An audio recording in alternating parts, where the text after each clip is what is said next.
मौर्य राजवंश प्राचीन भारत का एक शक्तिशाली राजवंश था। मौर्य साम्राज्य ने 137 साल तक भारत पर राज किया। यह साम्राज्य शुरुआत में मगध राज्य में शुरू हुआ, जहां आज बिहार और बंगाल स्थित है। बंगाल की राजधानी पाटलिपुत्र थी, जिसे आज पटना के नाम से जाना जाता है। चंद्रगुप्त मौर्य ने 322 ईस्वी पूर्व में इस साम्राज्य की स्थापना की। 316 ईस्वी पूर्व तक मौर्य साम्राज्य ने उत्तरी पश्चिमी भारत पर अधिकार जमा लिया था और आगे सम्राट अशोक ने इस वंश का और विस्तार किया।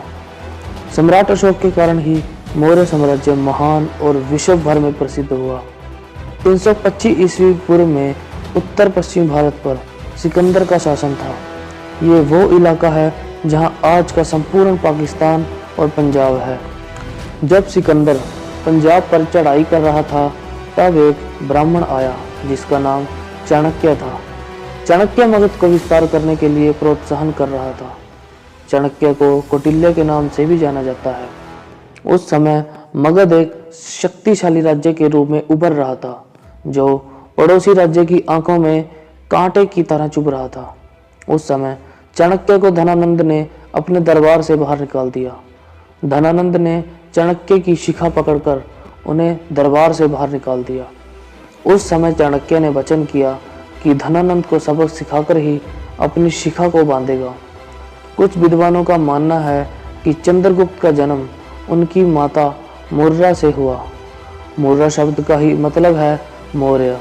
इतिहास में पहली बार ऐसा हुआ होगा कि माता के नाम से बेटे का वंश चला हो। चंद्रगुप्त मौर्य एक शक्तिशाली शासक था। चंद्रगुप्त के अंदर राजा बनने के लिए सभी गुण थे। यही देखते हुए चाणक्य ने उसे अपना शिष्य बना लिया। इसके बाद चाणक्य ने भारत पर जासूसों का एक जाल सा बिछा दिया, जिससे राजा के खिलाफ गद्दारी और अन्य सूचनाओं का पता चल सके। जासूसों को भेजने के बाद चाणक्य ने चंद्रगुप्त को यूनानी शासकों के खिलाफ लड़ने के लिए तैयार किया। मगध के युद्ध में चाणक्य के जासूसों ने नंद के सैनिकों को लालच देकर अपने अधीन कर लिया। इसके बाद नंद ने अपना पद छोड़ दिया और चाणक्य को विजय प्राप्त हुई।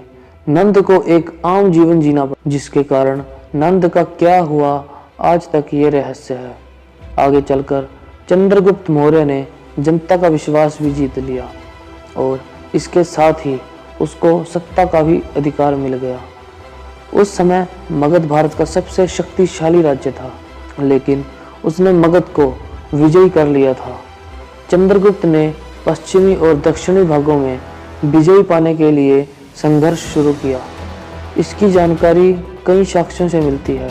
चंद्रगुप्त ने सिकंदर के सेल्यूकस को 305 ईस्वी पूर्व के आसपास हराया था।